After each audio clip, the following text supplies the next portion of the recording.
बाबा और सरकार की जोड़ी एक बार फिर निकली है जनता का खून निचोड़ने के लिए। जिंदा जनता से उगाही करने के बाद अपना प्रॉफिट मार्जिन बढ़ाते हुए अब सरकार मुर्दों की डीलिंग कर रही है।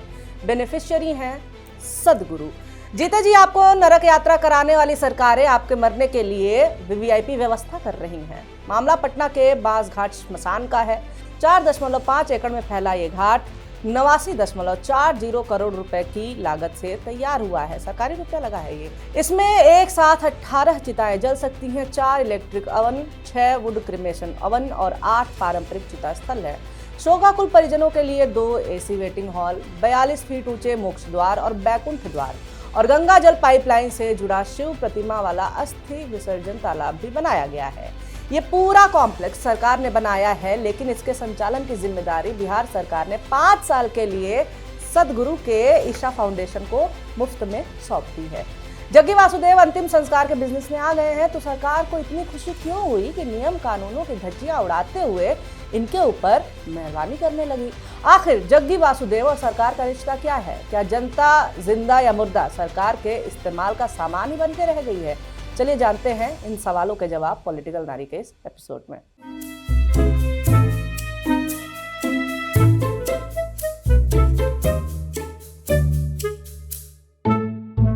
नमस्कार, मेरा नाम है निवेदिता शांडिल्य और आप देख रहे हैं पॉलिटिक्स। गरीब अब अपने घर वालों का अंतिम संस्कार भी नहीं कर सकते, ये बाबा और सरकार ने मिलकर के तय किया है। क्यों? इसके लिए ये जानना जरूरी है कि आमतौर पर शमशान घाट कितना पैसा लेते हैं अंतिम संस्कार करने के लिए। सरकारी घाटों जैसे दीघा, गुलबी, खाजकला में अंतिम संस्कार के लिए सिर्फ 300 रुपए रसीद शुल्क लगता है। वहीं बाबा का ईशा फाउंडेशन के संचालन वाले बांस घाट में यही सेवा 3500 रुपए से लेकर के 5000 रुपए में मिल रही है और लकड़ी का खर्च अलग से है। यानी जिस घाट को सरकार ने मुफ्त में दिया है, वहां आम आदमी से 10 गुना ज्यादा वसूली हो रही है। मामला सिर्फ बांस घाट तक सीमित नहीं है। 25 सितंबर 2025 को तत्कालीन नीतीश कैबिनेट ने फैसला किया कि पटना, गया, छपरा, सहरसा, भागलपुर और बेगूसराय में ईशा फाउंडेशन को 1-1 एकड़ जमीन सिर्फ 1 रुपए की टोकन राशि पर 33 साल के लिए लीज पर दी जाएगी। सम्राट चौधरी की सरकार इस फैसले को अमल करा रही है। इनमें पटना के दीघा में 2.11 एकड़ जमीन दी गई है, जहां बिहार का पहला एलपीजी आधारित सौदाह गृह बनेगा। 4 एलपीजी फर्नेस लगेंगे। सबसे चौंकाने वाला सौदा मुंगेर के तारापुर का है। यहाँ ईशा फाउंडेशन को 15.1 एकड़ जमीन सिर्फ 1 रुपए में 99 साल की लीज पर दे दी गई है। तारापुर सीएम सम्राट चौधरी का क्षेत्र है। यहाँ सांस्कृतिक, धार्मिक, पर्यटन स्थल विकसित करने की बात कही गई है। पटना में 1 एकड़ जमीन का मार्केट रेट 2 से 3 करोड़ रुपए है। इस हिसाब से 15 एकड़ की कीमत 30 से 45 करोड़ रुपए बैठती है। 99 साल की लीज का मतलब ये हुआ कि ये जमीन 3 पीढ़ियों तक फाउंडेशन के पास ही रहेगी। सवाल इसलिए भी उठ रहे हैं क्योंकि सरकार खुद 7 निश्चय योजना के तहत 241.71 करोड़ रुपए की लागत से पूरे बिहार में 41 शमशान घाट बनवा रही है। इनमें से 11 बन चुके हैं, 30 पर काम चल रहा है। ऐसे में एक निजी संस्था को बना बनाया 90 करोड़ का घाट मुफ्त में क्यों दिया गया? 1992 से 2024 तक बिहार में ईशा फाउंडेशन का कोई बड़ा प्रोजेक्ट था नहीं। 2025 में सीधे एंट्री हुई और एक साथ 8 जिलों में जमीनें मिल गई। ईशा फाउंडेशन का तर्क है कि वो तमिलनाडु में पहले से ही 15 गैस आधारित शवदाह गृह चला रहा है, जिससे लकड़ी की बचत और प्रदूषण कम होता है। लेकिन आम जनता पूछ रही है कि जब स्कूल, अस्पताल की जमीन नहीं है तो शमशान के लिए 1 रुपए में एकड़ के एकड़ जमीन क्यों दी जा रही है? जब 300 रुपए में सरकारी घाट चल सकता है तो 5000 रुपए क्यों वसूले जा रहे हैं? विकास जनता का हो रहा है या खाली बाबा का? बाबाओं के लिए कानून बनाने वाले ही कानून तोड़ रहे हैं। कैसे? जान लीजिए। Bihar Hindu religious trust act 1950 के अनुसार किसी भी मंदिर, मठ की जमीन को किसी व्यक्ति या ट्रस्ट द्वारा बेचना या लीज पर देना अवैध है। बिहार लैंड रिफॉर्म्स एक्ट के तहत शमशान, कब्रिस्तान की जमीन गैर मजरूआ आम यानी सार्वजनिक भूमि के लिए होती है। ऐसी जमीन निजी संस्था को देना नियमों का उल्लंघन माना जाता है। बिहार में हजारों मंदिरों और मठ हैं, लेकिन इनमें से सिर्फ 4200 ही धार्मिक ट्रस्ट बोर्ड के साथ रजिस्टर्ड है। इससे पहले भी जब 2021 में बिहार के मंदिर और मठों के 30,000 एकड़ भूमि को सार्वजनिक किया जा रहा था, तब पुजारियों ने इसका कड़ा विरोध किया था। तब बिहार के कानून मंत्री ने साफ कहा था कि मंदिरों और मठों की भूमि पर संबंधित देवता का स्वामित्व होता है और इसे सार्वजनिक भूमि घोषित किया जाना चाहिए तथा किसी भी व्यक्ति द्वारा ऐसी भूमि की बिक्री और खरीद का कोई भी लेन देन अवैध होता है। जहां नियम ऐसे हैं वहां जग्गी वासुदेव के लिए अलग से नियम क्यों लेकर के आए गए हैं या कहें कि बनाए गए हैं? कितने पावरफुल हैं ये कि सरकार इनके आगे झुकी जा रही है। सदगुरु, इसका मतलब होता है कथित। तो सदगुरु जग्गी वासुदेव का है ईशा फाउंडेशन। साल 1992 में तमिलनाडु के कोयम्बटूर में इसकी स्थापना हुई थी। जग्गी वासुदेव एक मॉडर्न बाबा की तरह खुद को पेश करते रहते हैं। इन्हें बाइक वाले बाबा के तौर पे भी कुछ लोग जानते हैं, जिन्हें बाद में पद्म विभूषण भी मिला हुआ है। ओशो बनने की कोशिशें की इन्होंने बहुत ज्यादा, मगर नकली ही बन के रह गए। इन्होंने अपने ईशा फाउंडेशन को कागज पर नॉन प्रॉफिट दिखाया है। कागज में बताया गया है कि फाउंडेशन योग सिखाता है, पेड़ लगवाता है, नदी बचाने का काम करता है, स्कूल तक चलाता है। तमिलनाडु के कोयम्बटूर में आश्रम 150 एकड़ में फैला हुआ है। अमेरिका में भी टेनेसी आश्रम है इनका, जहां 300 प्लस सेंटर्स और 20 लाख वॉलंटियर हैं। कागज पर साफ सुथरे दिखने वाली इस फाउंडेशन की पोल 2024 में तब खुली जब आरोप लगा कि 2 लड़कियों को जबरन सन्यासी बना दिया गया है। मामला मद्रास हाईकोर्ट पहुंचा। इन दोनों लड़कियों की मां ने ये याचिका दाखिल की थी और अब 8 साल बाद पिता ने भी उसी तरह की याचिका लगाई है। मद्रास हाईकोर्ट ने ईशा फाउंडेशन के खिलाफ जांच के आदेश दिए थे। हालांकि सुप्रीम कोर्ट ने कहा कि जांच का आदेश देना अनुचित था। कोर्ट ने कहा कि दोनों महिलाएं अपनी मर्जी से रह रही हैं, ये निजता का सवाल है, लेकिन सवाल जरूरी है।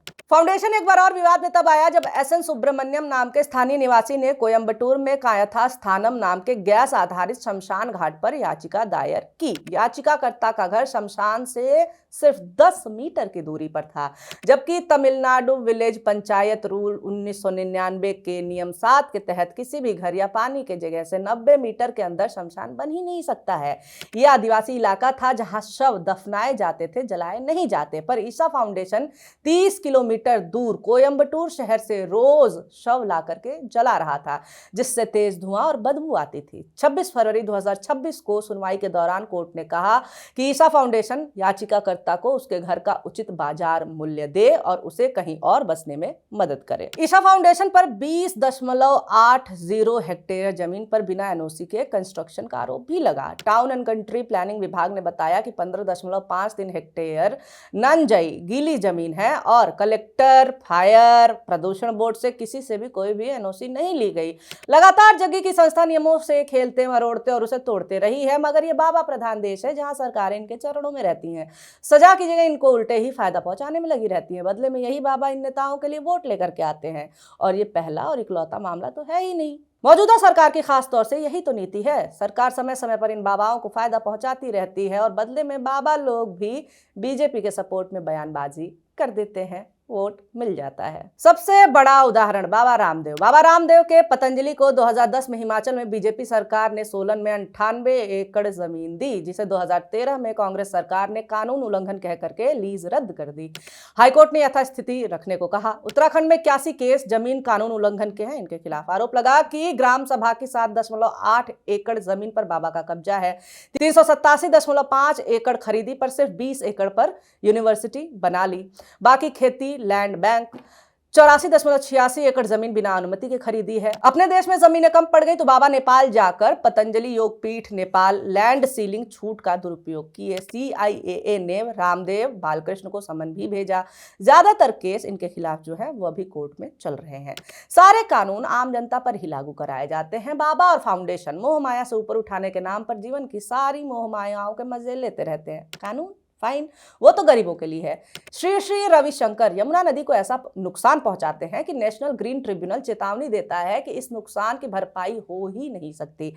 एनजीटी की कमेटी ने अपने रिपोर्ट में कहा कि इस नुकसान को पूरा करने के लिए अगले 10 साल में करीब 42 करोड़ से ज्यादा का खर्च आएगा। नुकसान 42 करोड़ से ज्यादा का, मगर जुर्माना लगता है केवल 5 करोड़। वो भी देने के लिए रविशंकर राजी नहीं थे। कोर्ट ने झाड़ लगाई, तब भी ये कहते रहे कि हमारी गलती नहीं है, सरकार खुद जुर्माना भर दे। हमारी तरफ से जुर्माना भरा तब जाकर के जब इनको एक और कार्यक्रम कराने की मंजूरी चाहिए थी। पर्यावरणविदों ने कहा कि इनका ये अगला कार्यक्रम कैंसिल करिए, नहीं तो नुकसान होगा। तो एनजीटी ने कहा वो तो संभव नहीं है, क्यों नहीं है संभव? क्योंकि उस कार्यक्रम की शुरुआत करने के लिए इनके साथ मंच साझा कर रहे थे प्रधानमंत्री नरेंद्र मोदी। बाबा के ऊपर कोई भी आरोप लगे, वोट वहीं से आएगा तो नेता भी वहीं जाते हैं। भारत में ऐसे कई बाबाओं और धर्मगुरुओं की भीड़ भरी हुई है जिन पर आश्रम चलाने में नियमों के उल्लंघन, जमीन पर्यावरण कानून तोड़ने और राजनीतिक बयानबाजी के आरोप लगते रहते हैं। आसाराम के ट्रस्ट पर गुजरात, दिल्ली, एमपी, यूपी, राजस्थान में सरकारी वन नदी की जमीन पर अवैध कब्जे के दर्जनों केस हैं। अहमदाबाद के नरेंद्र मोदी स्टेडियम के पास 45,000 वर्ग मीटर की सरकारी जमीन पर इनका कब्जा, तब हाईकोर्ट ने ट्रस्ट को हैबिचुअल ऑफेंडर कहा था। सूरत में 34,400 वर्ग मीटर के सरकारी जमीन पर 14 साल तक इन्होंने कब्जा किए रखा। गुजरात के तत्कालीन मुख्यमंत्री नरेंद्र मोदी और इनकी करीबी इनके जमीन हड़पने के बिजनेस में बहुत काम आई थी। राम रहीम जेल में कम रहता है, बाहर ज्यादा रहता है। कारण क्या है? कारण है नेताओं को फायदा। हरियाणा चुनाव में उसे बाहर निकाला जाता है ताकि चुनाव में फायदा मिल सके। वोट भले ही जनता देती है मगर चुनाव मैनिपुलेट बाबा करते हैं। बाबा प्रधान देश है जिन्हें जिंदा जनता से तो फायदा मिलता ही रहता है, अब मुर्दों को भी नहीं छोड़ा जा रहा है। इस पूरे मामले पर आपका क्या कहना है? कमेंट करके बताइए। वीडियो आपको अच्छा लगा, अंत तक देखा है तो लाइक कर दीजिए और ऐसे वीडियोस आपके सामने आते रहे इसके लिए हमारे चैनल को सब्सक्राइब करना नहीं भूलना है। वीडियो देखने के लिए बहुत शुक्रिया, बहुत धन्यवाद।